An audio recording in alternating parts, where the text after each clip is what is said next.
Merci à Monsieur Abdelghani Maktal parce que en fait il a parlé de tout ce que je voulais dire. Il a dit tout ce que je voulais dire, mais je vais le dire autrement. Et donc voilà. Nous sommes un laboratoire d'Anapat ici à Marrakech, installé en 2018.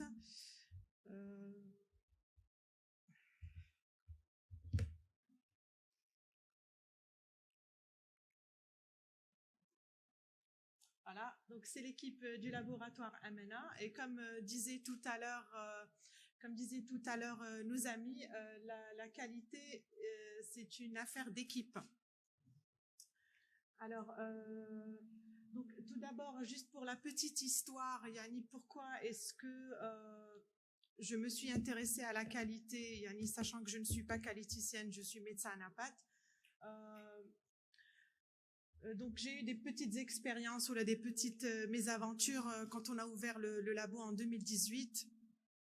Je me rappelle la première mésaventure, c'était on avait acheté un automate neuf, automate de circulation. Yani c'est comme si vous dites c'est l'automate mère, Yani dial Anapat. Et puis l'automate est tombé en panne 3 semaines après le début de l'activité. On s'est dit c'est pas possible. Merci. Donc, on s'est dit, qu'est-ce qui s'est passé? Donc, il y avait l'équipe de la maintenance qui est venue, etc. Donc, on a essayé de troubleshooter un petit peu les causes. Et on s'est rendu compte qu'un des techniciens avait utilisé l'eau distillée au lieu de l'alcool dans l'appareil. Donc, voilà, Hadou, c'est des erreurs qui, je pense, peuvent arriver même en biologie médicale. Utiliser un liquide au lieu d'un autre. Parce que pour différentes raisons, soit que le flacon n'est pas étiqueté, etc., etc. Donc il y avait ça, il y avait aussi donc on commençait à recevoir des prélèvements non étiquetés, donc au laboratoire. Donc prélèvement non étiqueté, pas de nom, rien du tout, prélèvement Anapat non étiqueté. Par la suite, il nous est arrivé de recevoir le nom sur la fiche qui est différent du nom sur le flacon, par exemple. Et donc, il nous est arrivé de renvoyer le patient à l'institution où il s'est fait opérer pour lui dire, écoutez, il y a une discrepancy, le nom ne matche pas avec le HADA. Et effectivement, le patient, il revient avec le bon prélèvement parce qu'effectivement, on lui a donné le prélèvement de la patiente à côté. Et donc, le fait d'être exposé à ce genre de choses, on se pose des questions, on se dit, est-ce qu'on va continuer à travailler comme ça? Ou là, est-ce qu'il faut faire quelque chose? Déjà, se protéger le patient, etc. Donc ça, c'était les petites choses qui ont motivé Hada. Donc, je suis rentrée sur Google. J'ai tapé qualité, j'ai tapé, je me rappelle plus ce que j'avais tapé, mais en tout cas, ce qui est monté, c'était Bureau Veritas. Je fais pas de publicité pour le Bureau Veritas, juste je raconte Yani Hada. Donc Bureau Veritas, j'ai dit s'il vous plaît, j'ai envie de commencer une démarche qualité. Et d'ailleurs, je ne savais pas laquelle. Je savais pas si ça allait être le 9001 ou le 15589. Donc je savais pas. Donc, quand j'ai dit, donc on m'a orienté vers un organisme accompagnateur ici à Marrakech. Donc, la personne est venue, s'est présentée, nous a fait une présentation, PowerPoint sur l'ISO 9001. Donc, voilà, ça a commencé comme ça. Donc, c'était une présentation sur l'ISO 9001 et puis il nous a donné un devis, voilà, on va vous accompagner à tel prix. Moi, je me rappelle que la condition que j'avais, c'était de faire la démarche qualité très très rapidement. Je lui ai dit, je ne veux pas commencer une démarche qui va durer dans le temps, parce que j'entendais dire que les autres labos de biologie médicale au Maroc, ça leur prenait 5 ans ou moi, je ne me voyais pas du tout pendant 5 ans travailler dans le brouillon. Et donc il m'a dit rassurez-vous, ça va être plus ou moins court. Maintenant donc on a donc le début de l'implantation, le système management qualité, c'était en mars 2019. Donc en mars 2019, on a eu ce qu'ils appellent le diagnostic, c'est-à-dire l'organisme accompagnateur nous a fait un diagnostic. Il nous a donné un petit fascicule avec toutes les choses, il nous donnait des notes, etc.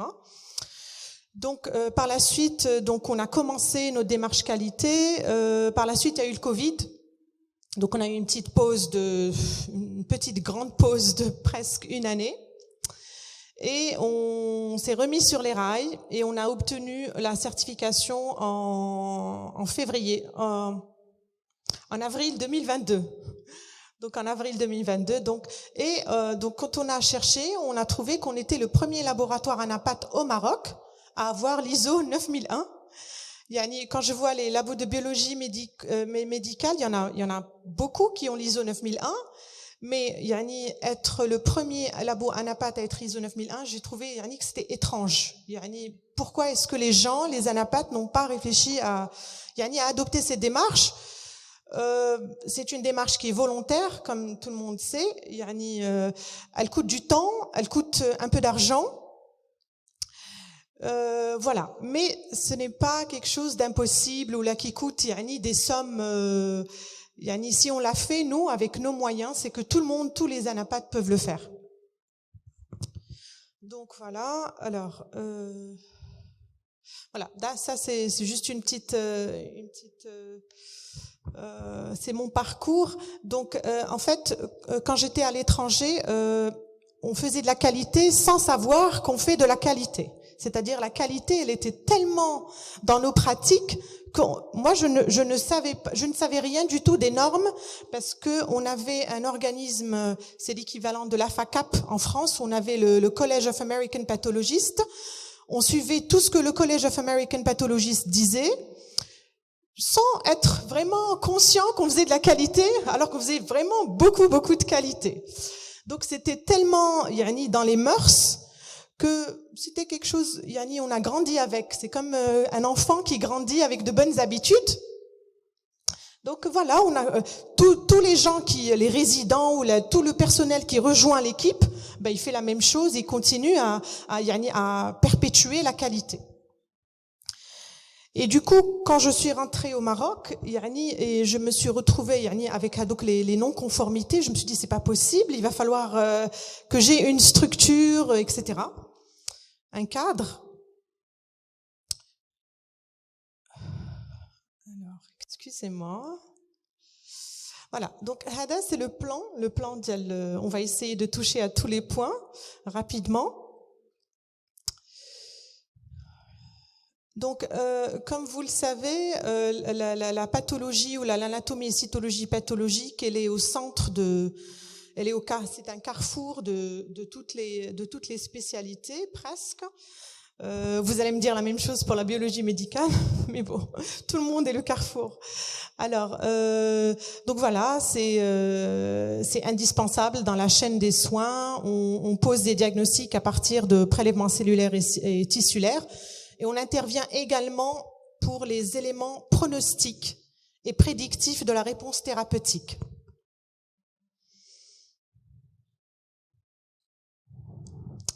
Alors, on va juste rapidement rappeler quelques définitions de la qualité. Donc, la qualité en général, selon l'ISO 9000, c'est l'aptitude d'un ensemble de caractéristiques intrinsèques d'un objet à satisfaire des exigences. Alors, la définition de l'OMS parle de justesse et de fiabilité et d'à propos des résultats. Voilà.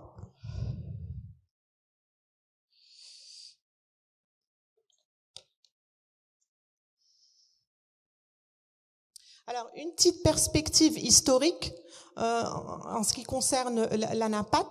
Alors, la notion de qualité en anapat est légèrement elle est arrivée un petit peu en retard par rapport à la qualité en biologie médicale. Pourquoi? Parce que en anapat, c'est une spécialité qui est basée sur la corrélation clinique, c'est basé sur on interprète les choses de manière en fonction on a du diagnostic différentiel, en fonction du contexte du patient, etc. Et du coup, c'est pas comme la biologie médicale où on a un résultat numérique, chiffré, qui est plus ou moins facile à contrôler. Alors, pour ce qui est, Yani, de la qualité la qualité en général, elle a démarré aux États-Unis quand les industries américaines se sont posé la question pourquoi les produits japonais étaient mieux que les produits américains. Donc, les produits industriels. Donc, ils se sont penchés sur cette histoire de qualité et effectivement, c'était dans les années 80, la fin des années 80, où le College of American Pathologists a commencé à appliquer ce qui s'applique en industrie sur l'anapath. Donc, c'est la fin des années 80. Fin des années 90, les premiers écrits de la FACAP en France. Donc, c'était les recommandations de bonnes pratiques en anapath. Donc, si vous faites un peu de calcul, on est 20 ans en retard par rapport à la France et 30 et quelques de retard par rapport aux États-Unis. Mais ce qui est impressionnant, c'est que la France est quand même 10 ans après les États-Unis. Yani, c'est un grand gap pour la France.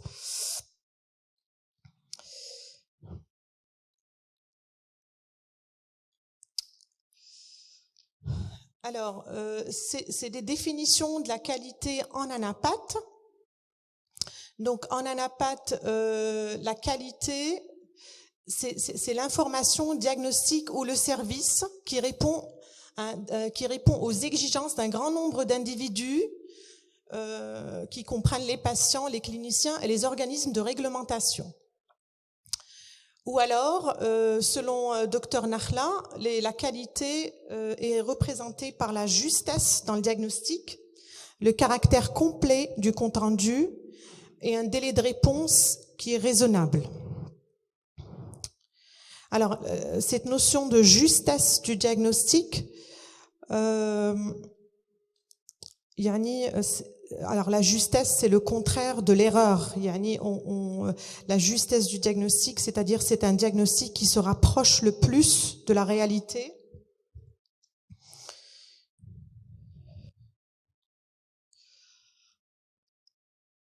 Alors, ici, c'est les définitions qui sont relatives à la qualité. Donc, effectivement, quand j'ai commencé à faire de la qualité, je me suis rendu compte que le jargon de la qualité était quand même un jargon assez, un petit peu différent de ce que l'on a l'habitude de. On utilise ces mots la vie courante, mais en qualité, ils ont quand même une signification spéciale et spécifique, et que en qualité, on peut pas changer les mots. Processus avec procédure, c'est pas la même chose, même s'ils ont plusieurs lettres en commun, etc. Donc, je vais juste parler en général de la politique qualité. Alors, la politique qualité, c'est l'intention et l'orientation d'un organisme telles qu'elles sont officiellement formulées par la direction en matière de qualité. Bon, Monsieur Maktal a déjà parlé des procédures. Alors, l'exigence, c'est un besoin ou une attente formulée. La non-conformité, c'est une non-satisfaction des exigences. Alors, toujours avec les termes, voilà, je ne vais pas m'attarder. Je pense que tout le monde est familier avec ces termes.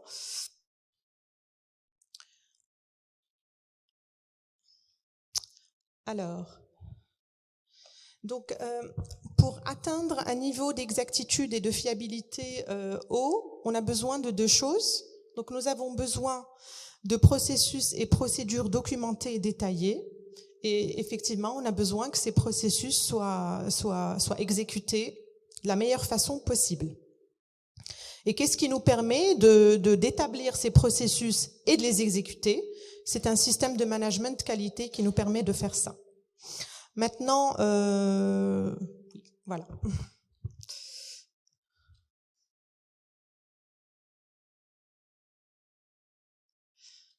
Donc, qu'est-ce que c'est qu'un système de management de la qualité? C'est un ensemble structuré et cohérent d'activités qui ont une influence sur tout l'organisme en matière de qualité. C'est un moyen de pilotage et c'est une orientation vers la réalisation des objectifs et l'amélioration des performances.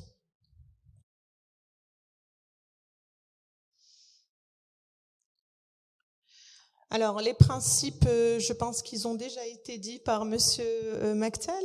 Donc, on a l'orientation client, on a l'implication du personnel. En parlant de l'implication du personnel, les gens avec qui on discute et l'implication du personnel, je pense que c'est l'élément clé dans toute l'histoire. En fait, c'est l'implication du personnel et la maturité du personnel. Je parle pas de maturité, en termes de maturité, c'est la maturité dans la qualité. C'est-à-dire que, et c'est une maturité qui vient avec le temps. On peut pas s'attendre à ce qu'un employé soit rapidement conscient de la qualité. C'est quelque chose qui vraiment vient avec le temps. Bon, le leadership.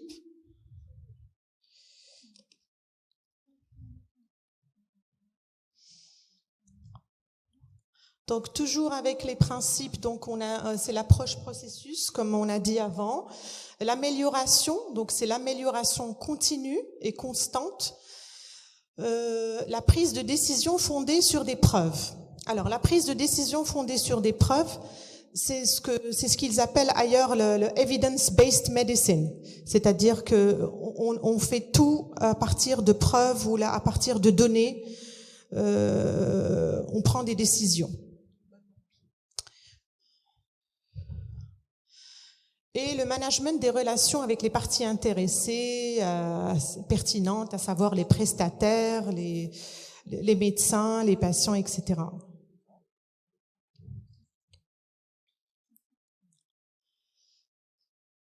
Alors, on a déjà parlé de la méthode PDCA. Donc, c'est une méthode qui nous permet de nous améliorer. Donc, ça, c'est quelque chose qui est dans l'amélioration. Donc, c'est plan, do, check et act.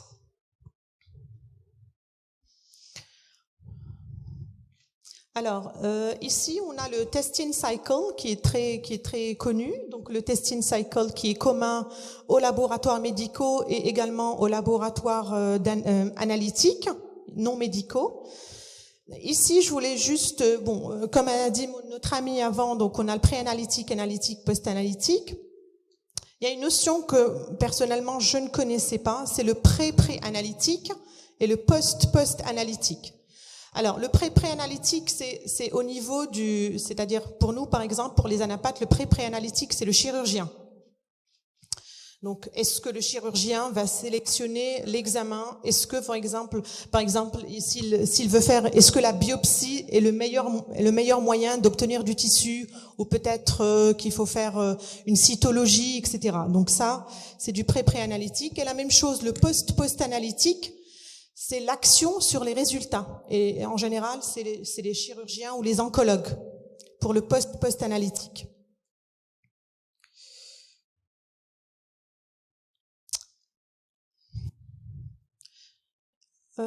Ici, la diapo, elle illustre la complexité du système. Elle montre que tout est lié et tout est en interaction, et que dans un système de gestion de la qualité, toutes les activités du laboratoire doivent être étudiées afin d'en assurer la qualité.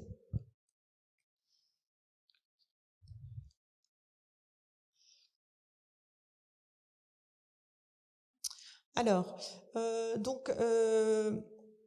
la mise en œuvre d'un bon système de gestion nous permet en fait de détecter des erreurs. Parce que au final, c'est vrai que tout à l'heure on a parlé de la satisfaction client, mais au final on a besoin d'un compte rendu sans erreur. Moi je pense que le compte rendu sans erreur passe avant la satisfaction client. Parce que si le client n'est pas content pour une raison X, mais s'il a un diagnostic correct, c'est très bien. Donc je pense que la réduction d'erreurs, détecter les erreurs et les réduire, c'est vraiment la pierre angulaire de la qualité. Donc en parlant des erreurs, donc quand on détecte une non-conformité, d'abord on a une correction une action curative, c'est-à-dire on va gérer le moment présent, ou là le problème présent.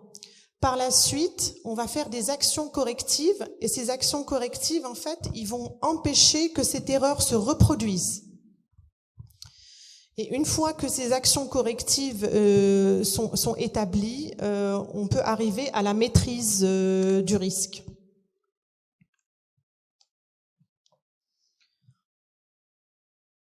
Alors, donc la question qui se pose pour quelqu'un comme moi, par exemple, qui est novice et qui ne connaît pas beaucoup la qualité, je commence par quoi? Donc je veux m'intéresser à la qualité, je commence par quoi? Est-ce que je commence par un ISO 9001? Est-ce que je commence par le 15189? Déjà, il faut que je m'informe dessus. Donc voilà, donc ici c'est juste pour comparer les deux. Alors la première, c'est une certification. La deuxième, c'est une accréditation. Donc c'est deux choses différentes.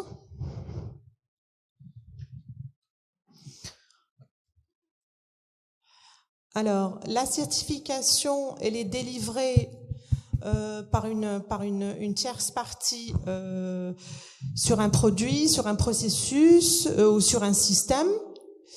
Et l'accréditation, par contre, elle a une mission de contrôler les organismes de contrôle, c'est-à-dire en termes hiérarchiques, je pense que l'accréditation, elle est au-dessus de la certification.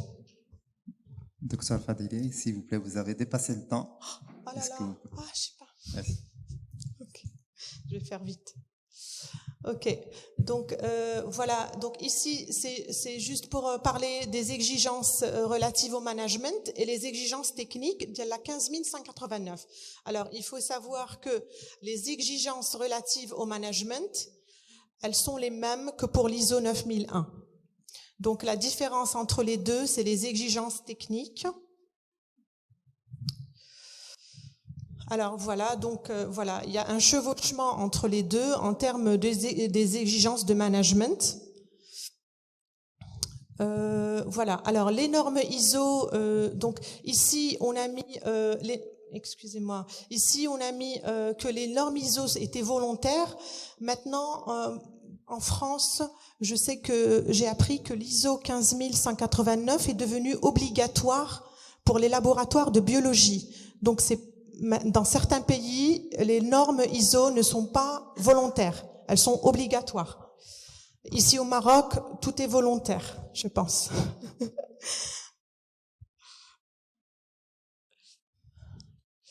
Alors voilà, donc rapidement, donc donc je vous ai tout à l'heure parlé de l'organisme qui est venu nous faire le diagnostic initial.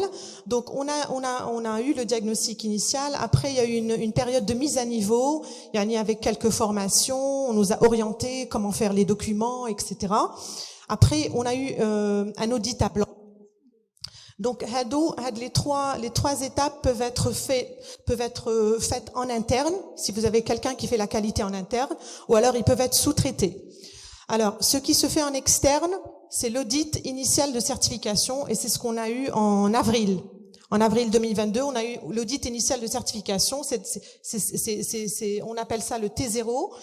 Alors, dans un an, c'est-à-dire en avril 2023, nous allons avoir un audit de suivi et en 2025, nous allons avoir un audit de renouvellement pour l'ISO 9001. Alors, donc l'approche processus, je vais pas du tout m'attarder sur ça. Donc, comme a dit notre ami, éléments d'entrée, processus, éléments de sortie. Alors, la cartographie des processus.